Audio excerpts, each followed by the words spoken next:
It's December 12th, and this is, of course, the video log. It takes 30,000 to a million. And after I review the account and show you my positions, I want to talk about an interesting trend, or I don't know what it is, but in retail. So I'll talk about this right now.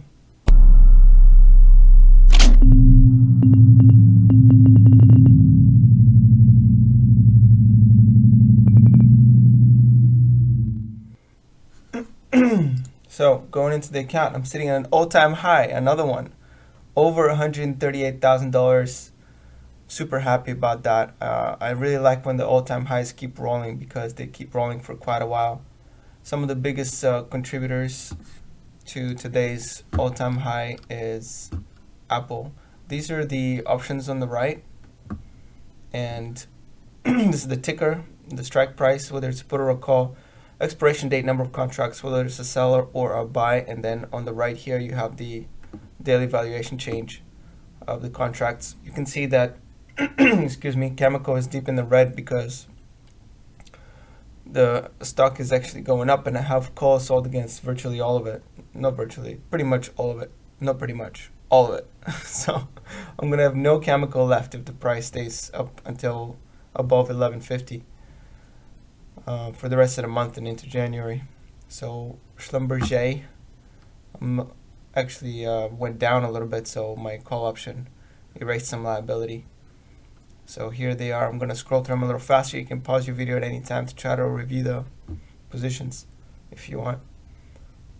And so you can see the energy fuels, the call option also I gained some liability, unfortunately, but it's because energy fuels is really far up into the skyline.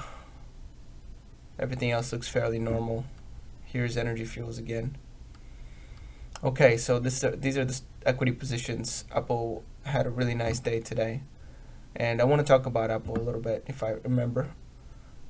Everything else was about even to down except uranium, of course. URG is the only uranium company that I don't have calls. Excuse me, I don't know what's going on with my voice. I don't know. Well, partly because I can't sell calls on URG, so I can only hold a position.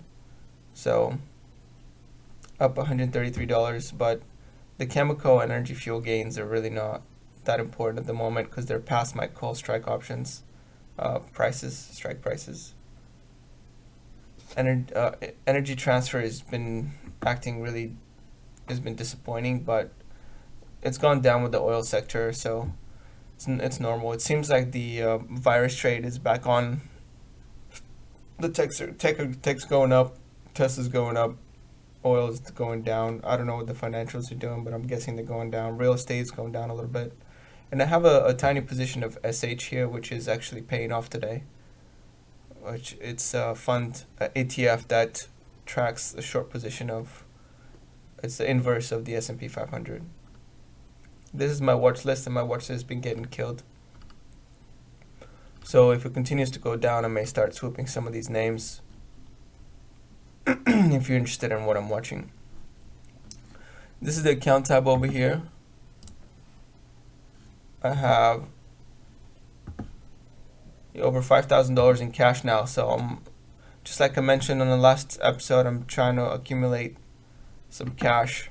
I only have $132,700 in stocks and options, so a large cash position, and I'm probably going to get it larger once all the uranium exits its positions.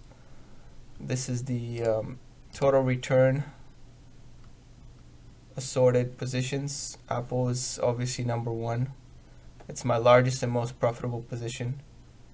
Probably not by percentage, but by total amount of money. And then equity. Virtually all of my positions are profitable. I mean, if you count the well, I guess I'm losing on SH $2. And Main Street Capital, I've actually sold some options against it in the past, so I've gained some premium. And same thing with New York Mortgage Trust, and to a lesser extent Energy Transfer. Maybe Energy Transfer is my only losing position right now. I don't know if included the dividend. It's close, but I'm just happy, I'm not losing on anything, which is very rare, right? Mainly because the account has been so net bullish for a very long time now, for a few months, and that's paying off.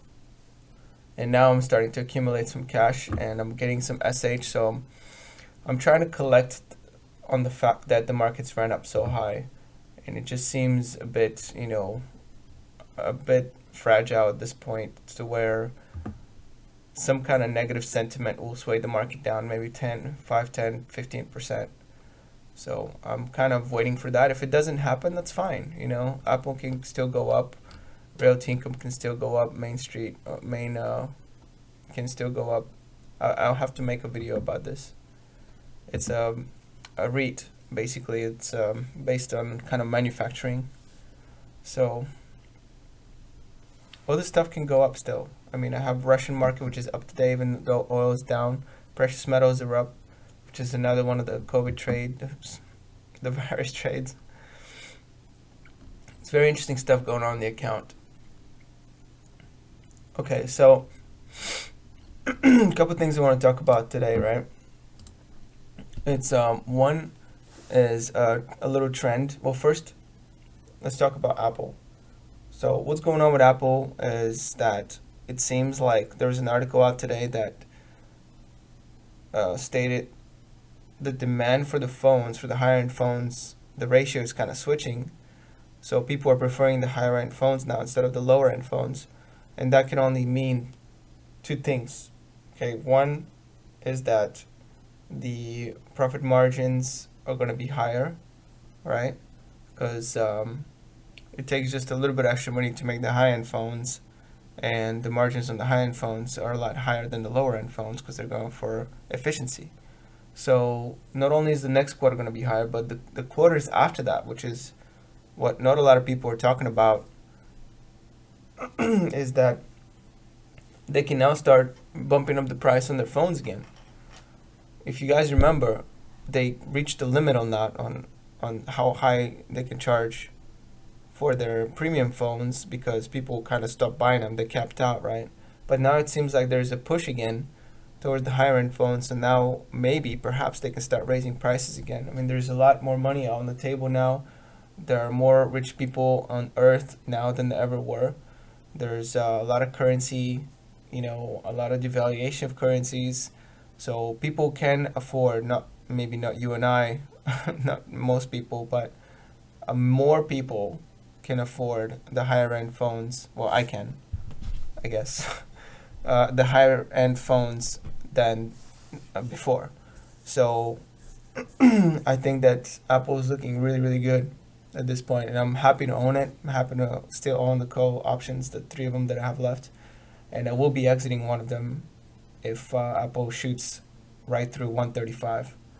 So I'll be lessening my option positions there, my call options. Now, the interesting trend that I found is that everyone meaning all the bigger companies, are switching to something like a car manufacturer model when it comes to the products. And what I mean by that is, like, there's like a 4 or 5 or 6, maybe sometimes 7-year cycle where one model of a product is more or less the same, and the company just does slight improvements on it. And when that cycle is done, they do a complete reskin. Okay, so think about a car, for example, where the same model's been around for a while, for like 5-10 years, 5-6-7-8 years, and then all of a sudden they do a complete remodel. Maybe they switch the name, maybe they get rid of that model and they introduce a new model, like a play off of it, right? I mean, I'm fresh in my memory because I'm a BMW driver. I know that BMW changes their skin, once every 5 to 7 years, but every car does that, every car manufacturer. And it seems like phone companies do the exact same thing. And the deeper I look into it, it seems like every company is gravitating towards that.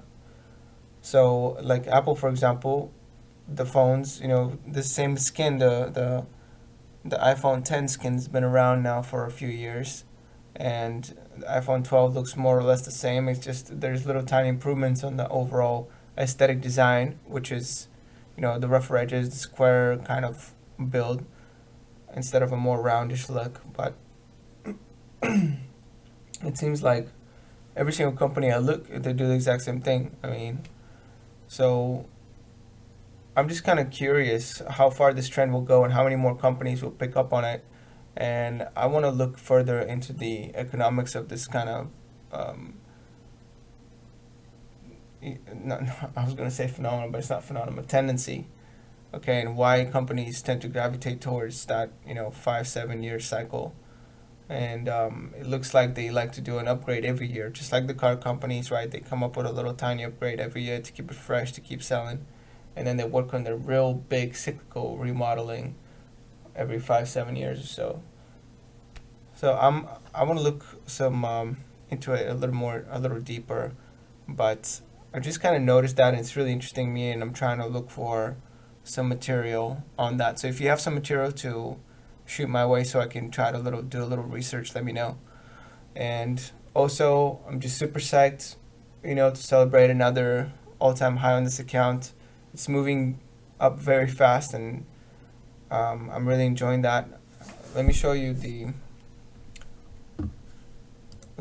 performance in the week chart. So the week chart is up 5.6% or $7,000, which is, it's a lot of money. I mean, so the average salary in India is like $3,000 or something. So that's like, 2-3 times somebody's yearly salary in a week worth of market gains.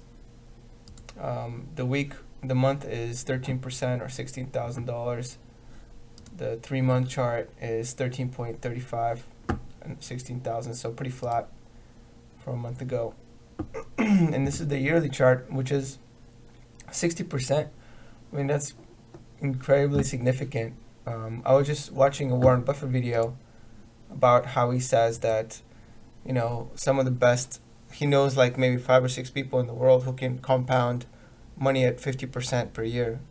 And I'm definitely not going to claim that I'm one of them, because I've been very lucky, not lucky, but I'm not going to be able to keep this up. Even if I close the year over 50% gains, I'm not going to be able to keep it up for year after year after year. I know that. I'm not skilled enough. I'm not lucky enough.